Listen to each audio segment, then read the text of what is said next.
Telésforo, após longa pausa e sobre o calor evidente de sagrada inspiração, continuou.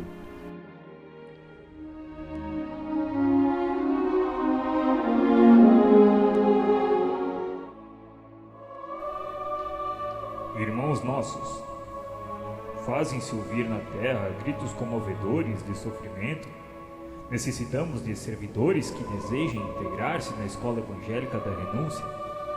Desde as primeiras tarefas do Espiritismo renovador, nosso lar tem enviado diversas turmas ao trabalho de disseminação de valores educativos. Centenas de companheiros partem daqui anualmente, aliando necessidades de resgate ao serviço redentor, mas ainda não conseguimos os resultados desejáveis. Alguns alcançam os resultados parciais nas tarefas a desenvolver, mas a maioria tem fracassado ruidosamente. Nossos institutos de socorro de balde movimentam medidas de assistência indispensável. Raríssimos conquistam algum êxito nos delicados místeres da mediunidade e da doutrinação. Outras colônias de nossa esfera providenciam tarefas da mesma natureza, mas pouquíssimos são os que se lembram das realidades eternas no outro lado do véu.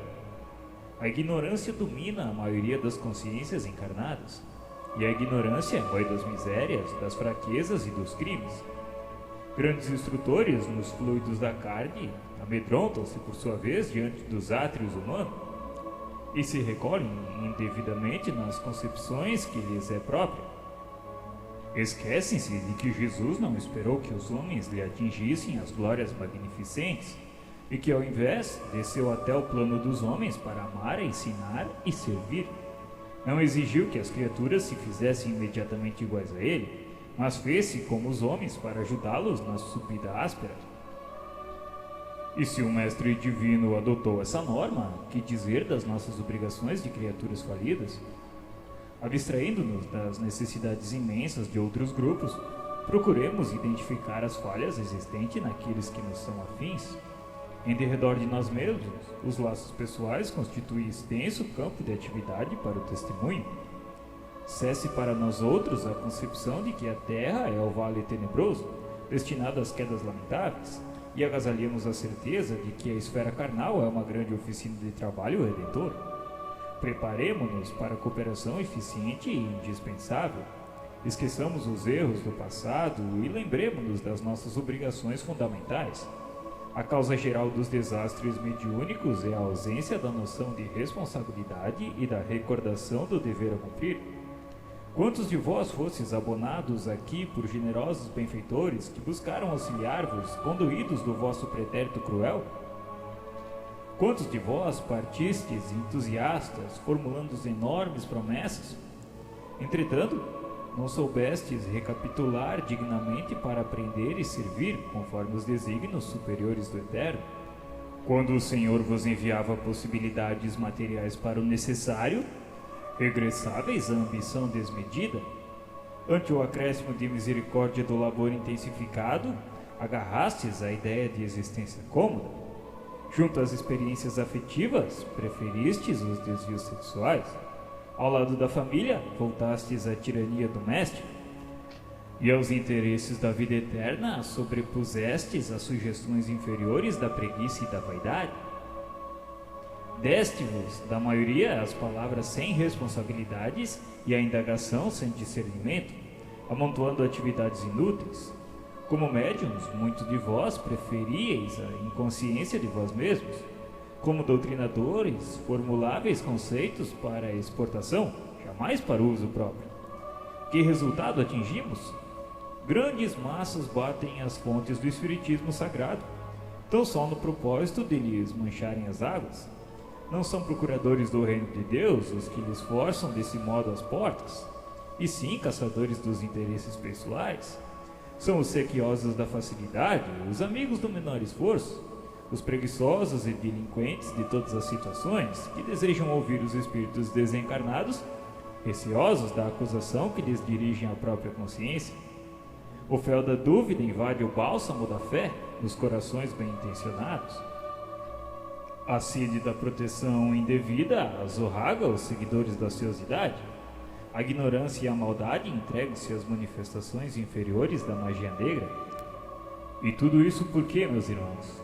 Porque não temos sabido defender o sagrado depósito, por termos esquecido em nossos labores carnais que o Espiritismo é revelação divina para a renovação fundamental dos homens.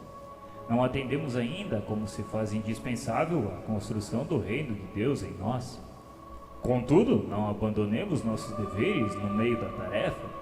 Voltemos ao campo, retificando as semeaduras.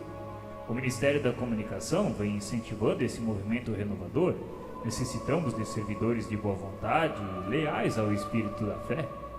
Não serão admitidos os que não desejarem conhecer a glória oculta da cruz do testemunho, nem atendem aqui os que se aproximem com objetivos diferentes.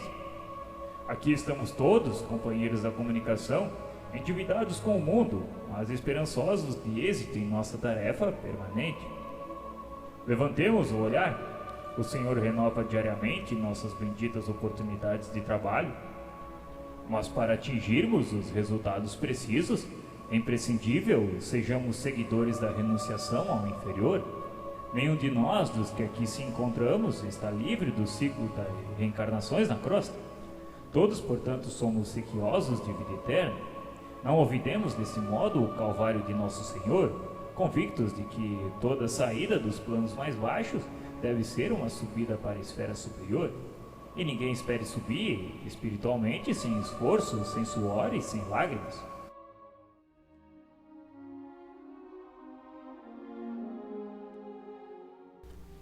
Nesse momento, cessou a preleção de Telésforo, que abençoou a Assembleia, mostrando o olhar infinitamente brilhante e aceitando em seguida o braço de Aniceto para afastar-se.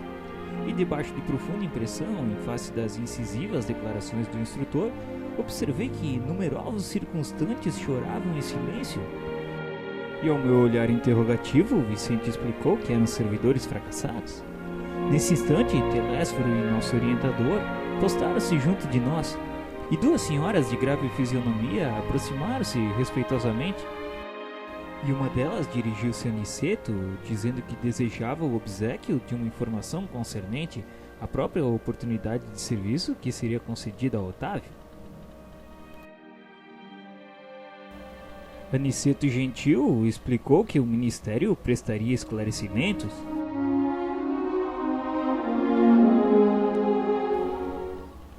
Todavia, eu gostaria de reforçar o meu pedido. É que Marina, grande amiga nossa, casada na terra há alguns meses, prometeu-me cooperação para auxiliá-lo, e seria muito do meu agrado localizar agora o meu pobre filho em novos braços maternais.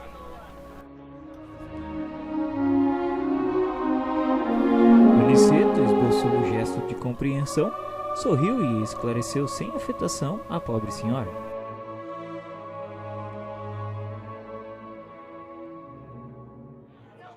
Convém não estabelecer o plano por enquanto, minha irmã, porque antes de tudo precisamos conhecer a solução do processo de médiuns fracassados em que ele está envolvido. Somente depois nós poderemos tomar as medidas necessárias.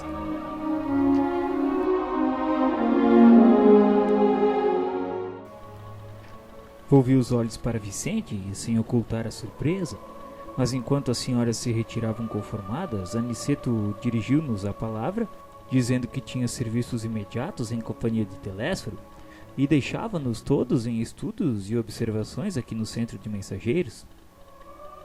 E ao que Aniceto se retirou, outro companheiro declarou alegremente que poderíamos conversar.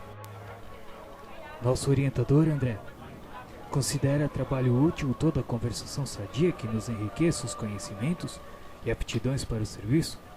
Pelas nossas palestras construtivas, portanto, receberemos também a remuneração devida à cooperação normal.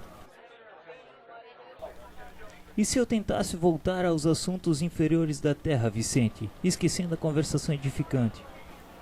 O prejuízo seria somente seu, André, porque aqui a palavra define o espírito, e se você fugisse à luz da palestra instrutiva, nossos orientadores conheceriam sua atitude imediatamente, porquanto sua presença se tornaria desagradável e seu rosto se cobriria de sombra indefinível.